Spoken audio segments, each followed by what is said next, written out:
So, as I told you guys about, I had an impromptu debate with a Tea Party Republican.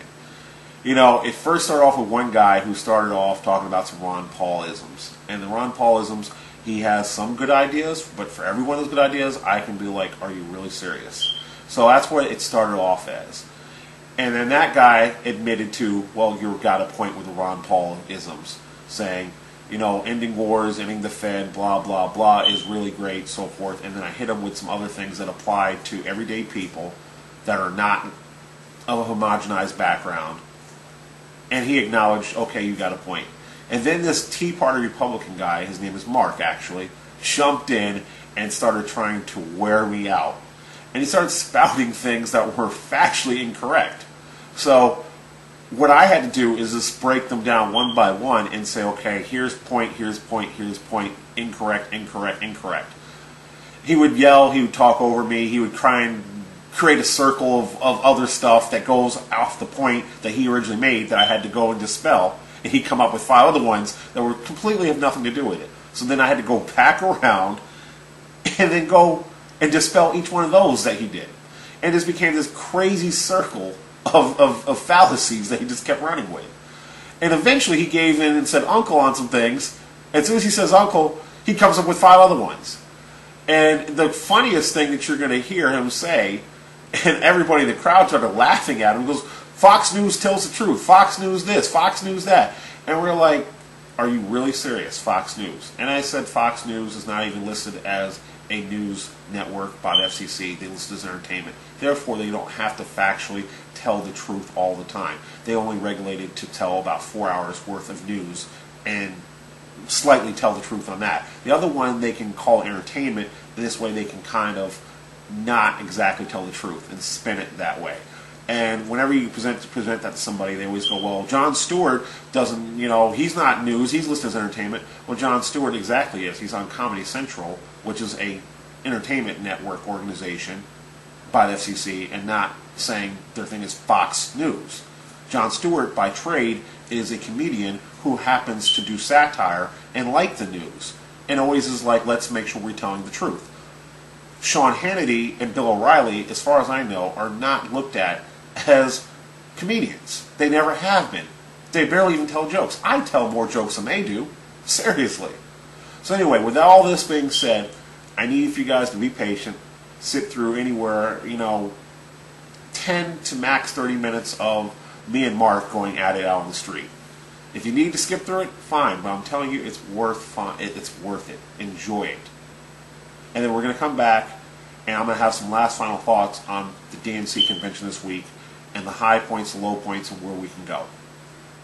Look forward to seeing you in a few minutes. In place because it's a violation of privatizing, blah, blah, blah, 10th Amendment. 10th Amendment is like a rocking chair, and a willful rocking chair is for a cat. Because once you start stripping that away and you're going to that, the Civil Rights Amendment was done as a backdrop to rectify Jim Crow. Jim Crow was put in place for the 13th, 14th, and 15th Amendment, which was not to screw people over of a particular background. It looks like some of these people out here. So if you go back and remove that, now you start screwing with the stuff that was put in place as a remedy to the stuff that was done in the first place. So I'm not even getting into any financial, not getting into kill the Fed Reserve. I'm just talking about, I could take 100 people out here and say, bam, bam, bam, this is how it's going to affect all of you. You're a woman, you're a woman, you're a woman, you're a minority, you're a male. I bet you if I go and pull enough back, I'll find an onion I can say it's going to apply to you. I'm sure. Even you, I'm sure. You know what? If I dig enough, I'm sure there's something you're not going to like. So you know what? But if you have somebody that says 10 things that offend 10 people, he can't be right. But let's go to Ron Paul. Ron Paul had 600 bills proposed in the U.S. Congress in 20 to 30 years as a congressman. Only one passed. So either means he's got some batshit crazy stuff, or he's not willing to compromise and work for the benefit of the people. He's only thinking for himself. All politicians suck. Which was the... I hate to use colorful language. Is your daughter? Can she handle this? No. Okay, I'm going to give you... I need to say this. I'll say it in a positive way. They're all going to screw you. Some are going to take you out to dinner and be polite to you. Some are not going to take you out to dinner and they're going to screw you. It's going to hurt. And some are not going to take you out to dinner. They're not going to even warm you up. They're just going to be like, take it, and I'm done. And there's 3 degrees.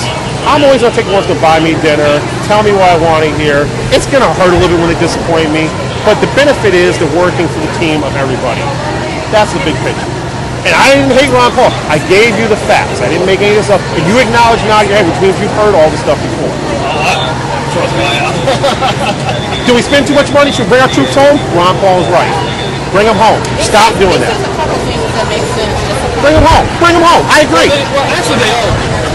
You know, but who says more is the they question. all state important facts. Yeah. So I mean, it's just who do you go with for all the facts? And even with Romney, he want to put us in what, 3 more wars now? But of course, Obama hasn't taken us out of any wars, and he took us out of Iraq.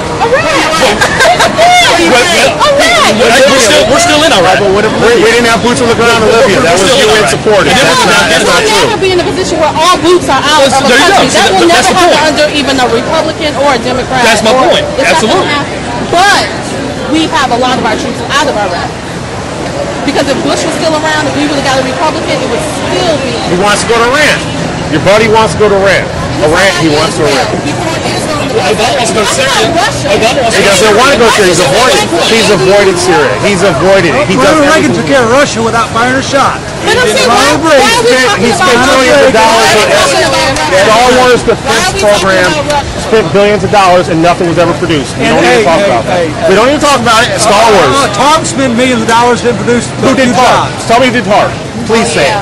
Please say it. Who did? No. Who was the president that did TARP? Who did TARP? Who did TARP? Bush did TARP. Bush did TARP. Let's not go there. There's another TARP. No, Bush did TARP. Bush did TARP. No, Obama did the bailout. Obama did the bailout, and he got actually the money back plus then some. No, we still no. We hadn't got. Raise hands. Anybody know about the bailout? Auto bailout I'm referring to. What happened to Solyndra, the solar panel company? Solyndra Bush actually started with the Bush program started Solyndra. Down the drain. So Bush Solyndra started Solyndra. Bush started Solyndra. Bush started Solyndra. Bush started Solyndra in 2006. Please don't lie on that. Please don't lie on that. Please don't lie on that. Please don't lie on that. You don't like bailouts, right? So you're gonna vote for Mitt Romney? Yes, I am. You know Mitt Romney. Let me break something down. Mitt Romney took $10 million in Bain Capital bailout in the early 1990s. $10 million. He created jobs. No. He created jobs. Let me state this. Let me state this. $10 million he took in Bain bailout. You never ran a company. Brock never ran a company. He never ran a company. He produced jobs. We'll get to that. But we just said bailout. Yes. Can we say on one time? He was Brock's assessment community organizer in the ghetto Chicago. Mitt Romney in the 1990s took $10 million in federal bailout money to Bain Capital. He doesn't like bailouts. In 2002, for the Salt Lake City Games, he took a bailout because the Salt Lake City Games was underfunded and they needed money, so the federal government bailed them out to save face the world because you can't have the Olympics, say you're going to do it, and then fall on your face. We've had 7 Olympics here in the United States. In the history of the United States.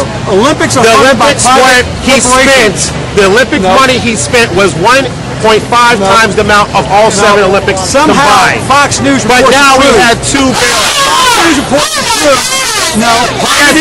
Bailouts I just gave you from Mitt Romney from a man who says he doesn't want bailouts. This man says he supports, this man does not support any bailouts, but yet Mitt Romney took 2 bailouts. So that's the point of what I was getting at. Federal funds, What's your name? So what is your name? Tell us your name. Well, no. Okay. As you know, my name is Roland Kier. I have a show called Politically Speaking Roland Kier. You can look it up on there. Also, you can find me on Facebook under the Tea Party Bag. Look under the Tea Party Bag on Facebook. You will find my blog and you'll get all of it. There you go. He did. He wrote his book. He wrote in his book, Dream from the Fountain. I read it. Sorry. I read the book. I read it. Let him ask a question. So,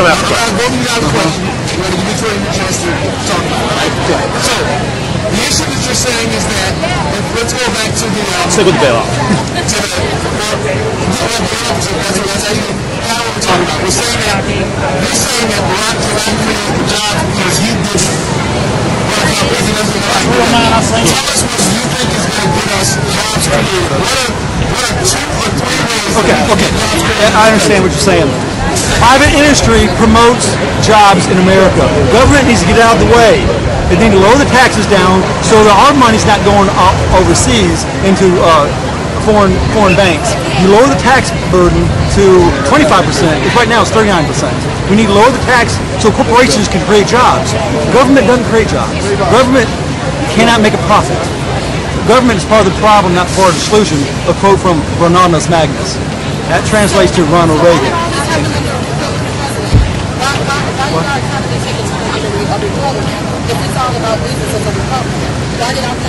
Yes, that's a good question. I can understand that. What happened was it was mandatory for banks to give people who can't afford it loans, and the banks kept repackaging the loans as people buying it up. So the banks weren't regulated. That's right. That's correct. That we said that the banks should step back and let the companies do all what they want to do. So it was also Nancy Pelosi took back the House in 2006. She's culpable. That the laws are from generated 2001 in to the 2007. House. Actually, November was 2000. No, it really started in the election administration. Now we're going to start with just like to give.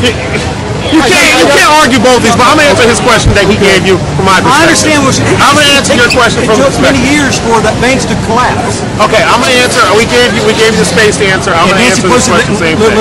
Nancy Pelosi and also Barney Franks, the finance commissioner. I just have a comment to make on the statement, and that is, we tried deregulation under the Republicans, and we saw what that got us. A complete economic collapse that infected the whole world.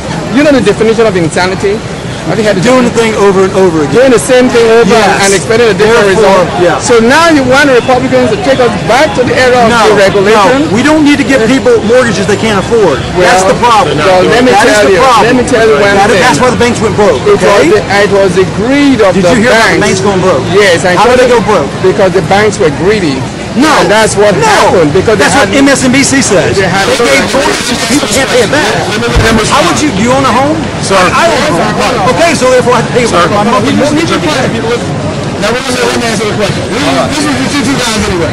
I know that, but I had to chime in about deregulation. Well, your question was about jobs, and there's a multitude of different ways you can look at it. One, in regards to bailouts and things like that.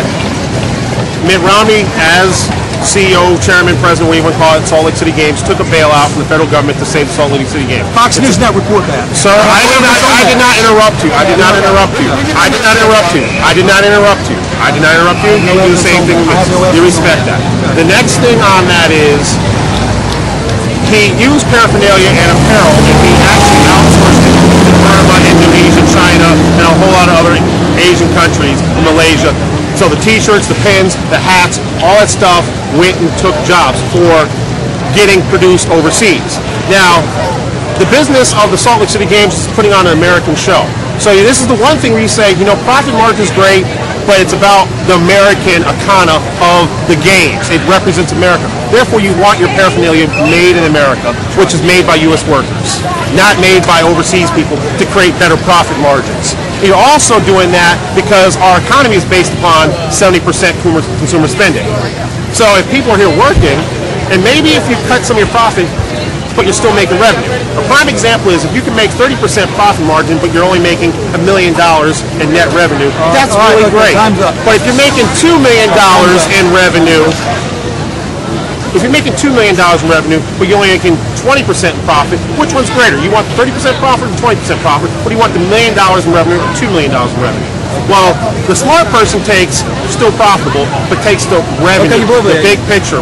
So, to create jobs, you're creating jobs here domestically. You're not going to keep saying, I need to have a high profit margin by shipping jobs overseas. If you keep them here in the U.S., you keep the cycle of money moving around the U.S., which is 70% consumer spending. That is a fact. It has been that way forever. Okay. That's how we're creating jobs. Okay.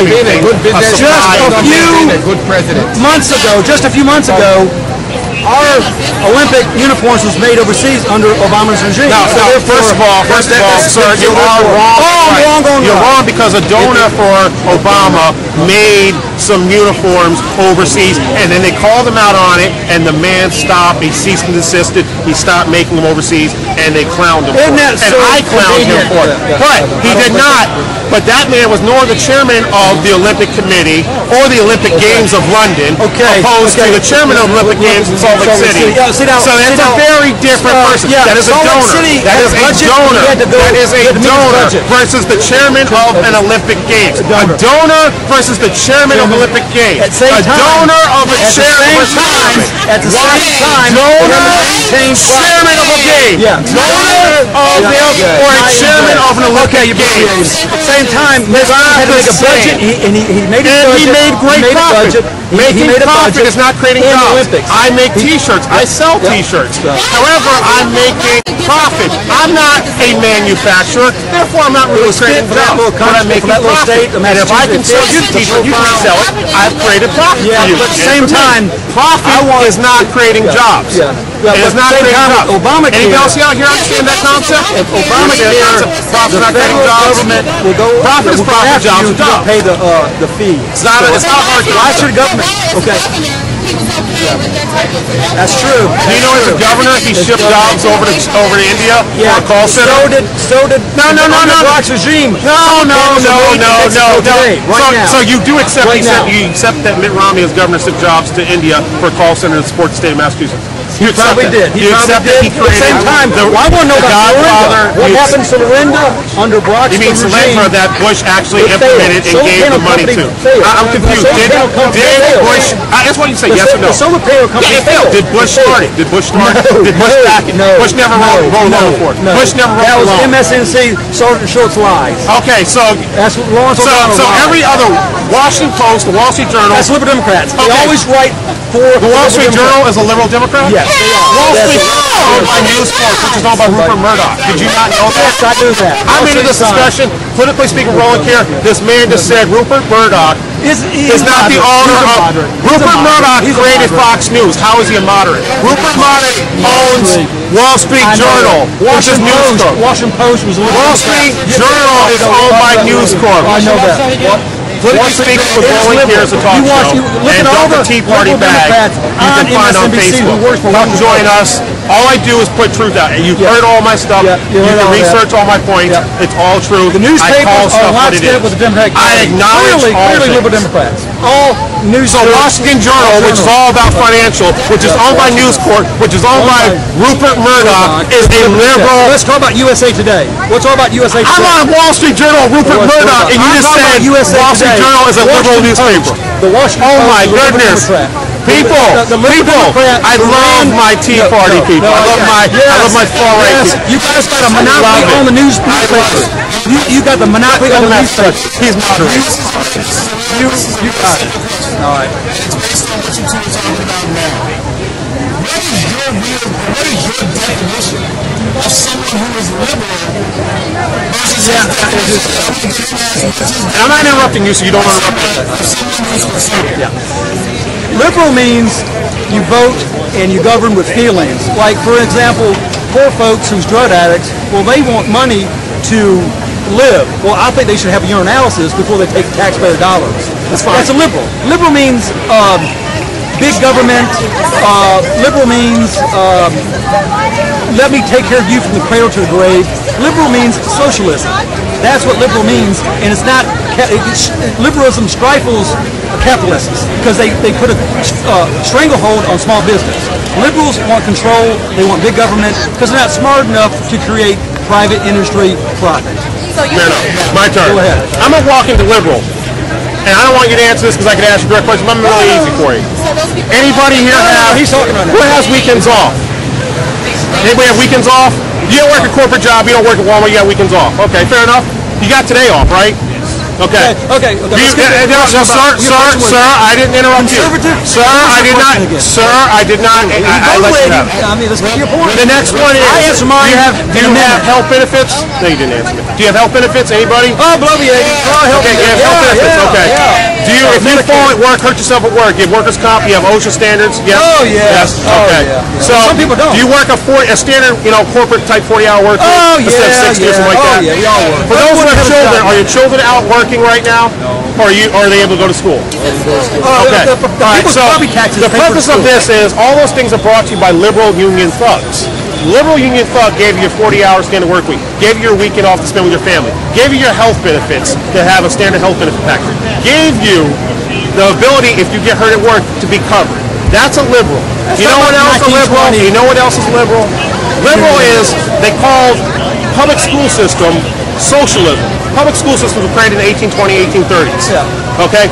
That is when there was, I can take about 10 people in here and say, in the 1820s and 30s, y'all people weren't going to school in the public school system. You were. Yeah, I don't know if you would have been here in America and be able to pull that off. Maybe. But the point is, it was a socialism that was not allowed for certain people. But that was called socialism. And he brought up socialism. So that's a socialism that is available to all of us now. How do you become better in society? You become better in society by educating yourself. You get education. Well, if you live in a very profitable area, high income, things like that, that works well. That works really well. If you don't have the education and you're a ditch digger, no matter how good of a ditch digger you are, your brain has not been trained to think and analyze things to create a business. You are uneducated. And how do you keep people lower and not moving up society? You keep them uneducated. Well, you'll say, how is that possible? Does that. Well, pot in Cambodia. Yes, third world countries do that. And also, they do that. The Taliban also does that too. They don't want you educated. But moving past that, slavery was not allowed to read. They didn't want you to read that. So women, they also didn't want women reading. You know, certain religions forbid educating and going to college. I answered my question in 2 here in the U.S. Now he answered about race cars. Answer the question. So that's why race cards. That is really just telling about education. Okay, basically what happened was he didn't answer his question. He's below the 80s. He couldn't answer the question in 2 minutes like I did. What is the difference between liberalism and you below the 80 about history and race cards? We didn't have that. That's not the good thing. I didn't use buzzwords. I used please change the rules. Change the middle of the game. That rules change, but I understand. Go ahead, ask another question, sir. Anyway, I think we're good. We've had a good on the street. Please speak a role with one of our Republican brethren. Thank you, my Republican brother. You know what definition of conservatism? I don't need that. Give me a definition. Conservatism means maintaining a status quo and keeping things as is by Webster. So, hopefully, you sat through and watched Mark and myself have a knockdown, drag-out debate right in the middle of the street corner. I think at its peak, which I don't think we spun the camera around to capture everything, we might have had 30 or 40 people just watching it. There were other people bringing out their camcorders and their cell phones to actually tape it. I mean, that was how much fun it was. At the end, I'm not sure if we actually caught this, if we were uploaded it or not, because I didn't pay attention to every last detail of it. There was another gentleman who just came out of nowhere and started just saying the most outlandish babble stuff. After Mark and I pretty much shook hands and said, okay, that was fun, he starts trying to come back into it. This other guy. So the point of all this is, make sure you know your facts. Make sure you're not just having ideological babble with people. If they get in that and they engage you in ideological babble, have your facts, beat them on the head with it. Eventually, if they just say, you know what, you're lying, then there's nothing you can do. If they say, well, I don't care about your facts, well, we already had that at the RNC last week where they said, we're not going to allow fact checkers dictate our campaign. We don't care about the facts. We're going to tell what we want to say. Well, if you don't have the facts and you're not using facts, then you're not telling the truth. And you're not telling a story. You're just telling a story that you want to do, and you're basically blatantly lying. As I always joke about on my Dunk page on Facebook, Dunk Tea Party, and a Cup of Hope and Change on Facebook, I jokingly have now referred to Mitt Romney as Mr. Mendacity. So if you don't know what Mendacity is, go Google it, look it up, Webster. It's going to be very entertaining. And now, with Paul Ryan's speech at the RNC, I affectionately call him the Lion Ryan King, like the Lion King. And to back that up, this is not even me. This is Fox News. Fox News had 2 quotes about Paul Ryan at his RNC convention. They said, quote, dazzling, distracting, and deliberate or something like that. And the other one is even better. They said Paul Ryan was attempting to create the most amount of lies, record-breaking amount of lies in one speech ever. And that came from Fox News. So that should really tell you a lot. Don't believe me? Go Google it, look it up, you'll see it, and that says volumes. What you get with here with Politically Speaking, Roland Keir, is I bring facts. I tell the truth, I present the information, and you guys decide for yourself. That's all I can do, that's all I expect you guys to do, and that's what we should do every single week. So, in closing, I hope most of you watched DNC convention. You know, the first night you had Michelle Obama come out there, and she gave a good testimony of who the man she knows is and who he's evolved to become over the last 4 years. You saw Bill Clinton. Bill Clinton probably did a better speech than he did ever when he was president. Even when he's, since being president, he's gone on to do speeches. He was a cheerleader. He was the bully who fights back for you, so to speak, for the little kid. He was the statesman. He was the truth teller. His biggest thing that I take away is he said, I had a bad economy when I took over. Everybody acknowledges that he took over as a bad economy. He was like, I fixed it. He was saying, I created jobs. It was tough. I did it. You liked when I was president because we didn't have wars and, you know, life was good and we had a growth of economy. Largest peacetime growth we've had in jobs in the economy ever. And he gave that testimony. And then he took that hammer and nailed it down. He says, what I took over was not even in the respect anywhere what Barack Obama took over. And with that said, he says, I couldn't even fix this in this amount of time. And remember how good I was as president. And he says, now, the crazy thing is, we had 12 years of Reagan and then Bush before he became president, and he says, I cleaned up their mess. He says, when I left office, there was a surplus, things were moving along pretty well. And then we got another Bush. And he was like, he left it a mess. And his mess was record-breaking that goes all the way back to the Great Depression, 70 years prior.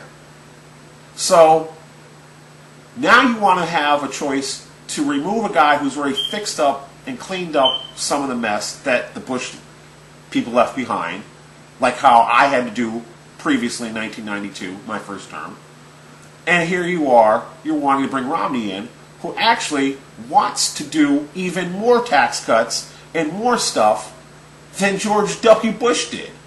So he's like, why would you go back to a guy who bring in a guy who wants to do even more drastic stuff than the guy who was in place for the last 8 years before Barack Obama? He's like, that's crazy. And factually speaking, Mitt Romney has not one, not two, not three, not even 5 George Bush advisors. He has 17. And he wants to do more tax cuts. And there's a quote from like Forbes magazine or something like that. I can always find it and put it up on our next show. That said, Mitt Romney's tax cuts make the Bush tax cuts look stingy. Stingy. Like Bush didn't do enough in the tax cuts. So Romney has to give it even more because George was too stingy with it. So that's another takeaway you can take there from the convention. Joe Biden gave a speech I've never seen him do. He actually just really was just real. And the real thing about Joe Biden is he's real. He stumbles, he makes gaffes. He's the average Joe six-pack is the expression. And Joe Biden gave a speech last night that is, it's heartfelt. He talked about servicemen and servicewomen and what they've brought and what they sacrifice. And the crazy thing is, his sons are sacrificing. They have gone over and served in Iraq and Afghanistan. You know, Mitt Romney during his convention speech never, not once, mentioned any troops. But the troops are mentioned all over the DNC. Those are the ones that are going because they don't have rich daddies who are governors to make sure they don't have to go serve in Vietnam and then get some kind of way of doing a mission in France. You know, Muhammad Ali had a mission, so to speak. He had a mission that he didn't want to go fight the Viet Cong. They didn't call him, and I hate to use his words for, they didn't call me no nigger. They didn't do me wrong. But Muhammad Ali couldn't use his daddy's connections, couldn't use a governor's influence, couldn't use the world champion boxing title he had. They said either you go or you go to jail. Eventually he relented. He says, okay, I'll get in line. I'll do my Joe Louis. I'll go do my Elvis Presley. You know, go ahead and do a couple speeches and put on a couple shows. And when he went there to go do his be called through his selective service enlistment, instead of calling him by Muhammad Ali, his chosen name that he legally changed to, they called him Cassius Clay, and he got pissed off. And he says, no, I'm not doing this. And so he was stripped of his title. They wanted to put him in prison. They actually put him on trial. Fortunately, he didn't have to go to prison, and that didn't happen. But he didn't get the same vantage point of, you know, I can go to another country and do my mission and never have to serve. But yet, that person who didn't serve and went to do a mission in France, they protested against people who were protesting. So let me explain this to you again. While this particular person was a college student at Stanford, there were people protesting the draft and the Vietnam War. So this particular person, who was the son of a governor at the time, took a picket sign and said, you're wrong for protesting the draft in the Vietnam War, and he was in favor of the draft in the Vietnam War, but yet he never volunteered, and he never got called up, in the draft. So back to where this is with Biden. Biden has sons who served over. Biden talked about the troops. He said that his heart was bleeding out for them, basically, for troops. And once again, Romney, even Ryan didn't mention the troops one bit. But they're quick to have a war with Iran now. You got to get tough. You got to get tough. I thought we were spending too much money on wars. That we need to bring the troops home. Keep them safe. Don't have them over in wars that we don't need to do. But all of a sudden now we want to have more wars. I don't understand it. Doesn't make any sense. So obviously the last speaker that I'm going to talk about, and there was a lot of them, by the way. I'm not just cutting out other ones because there were Julian Castro, Tammy Duckworth, Gabby Giffords doing the Pledge of Allegiance. The other Gabby that was our Olympian, gold Olympic gymnast, she led the Pledge of Allegiance. There's so many people. So I'm just keeping on the 4 people that everybody associates with the DNC right now. And lastly, there's the president. Not Barry Soetoro, not Obama, not all the other crazy names. President Barack Obama. As he said, you know what's changed in 4 years? He says, I'm not the candidate. I'm the president. And I have done this job. I'm not new to the job. I'm not new to my foreign leadership experience and understanding world conflict affairs. I'm not going over and embarrassing the United States with our greatest ally and insulting them and looking like a fool. This man took on stuff that the average person can't even take on. I'll give you an example. I do my dunk page on Facebook. I've done it for 13 months. I've got 4,000 plus people that directly watch it. Exponentially, it goes out to a couple 100,000 people who actually see my information I spread out. And I occasionally, weekly, get somebody who says some nasty comment directly about what I'm doing. And there have been times where I've wanted to quit and say, you know what, to hell with this. I don't need this. I don't need these nasty comments. I don't need these negative comments. I've lost personal friendships over this stuff, you know, from some people who I'll just say were more conservative than I am. And everybody has a right to their opinion, but you have to be respectful. And the one thing I never do is I never get nasty and call anybody names. I don't call my friends names, and I'll put friends in quotations. I don't even, the worst I've ever said about Mitt Romney is I call him Mittens. Mittens the kittens. That's like the running joke. And I try not to even do that too much anymore. Especially if he was president, I certainly wouldn't be calling him Mittens. His name is Mitt Romney, President Romney, but it wouldn't be any crazy things. His first name is actually Willard, by the way. But the point of all this is, I've had times where I've wanted to just pack it up and say, I'm through, and I'm done. And then I think to myself, if President Obama can take on the death threats that he's had, in fact, he's had more death threats than any other president in history now. If he can take the pressure of having to manage 2 wars, dig us out of an economic crisis that's unprecedented since the Great Depression in over 70 years, if he can take on having to run a campaign, if he can take on 2 young children who are not adult children, if he can take on the Senate blocking and the Congress blocking majority of stuff he's done, then I can keep pushing on to keep doing my political blog on Facebook and doing this show. Because it's that important that the truth comes out and people are engaged. And people will always say to me, well, I'm not political. Politics really doesn't matter. Well, then you know what? You got your head in the sand, and don't be mad when something happens and you don't like the law that's been changed. It's your fault because you didn't get involved. This is your country, and you have a right just as much as anybody else to be involved. So that's my closing statement for the night. I really hope to see you guys again. Send me an email on Facebook. Send it to, actually send it to my Dunk page. Dunk a Tea Party bag and a cup of hope and change. Inbox me. Let me know what you want me to talk about on some of our upcoming episodes. Thanks again. See you soon. Make sure you register to vote. I think you're in the last 30 days.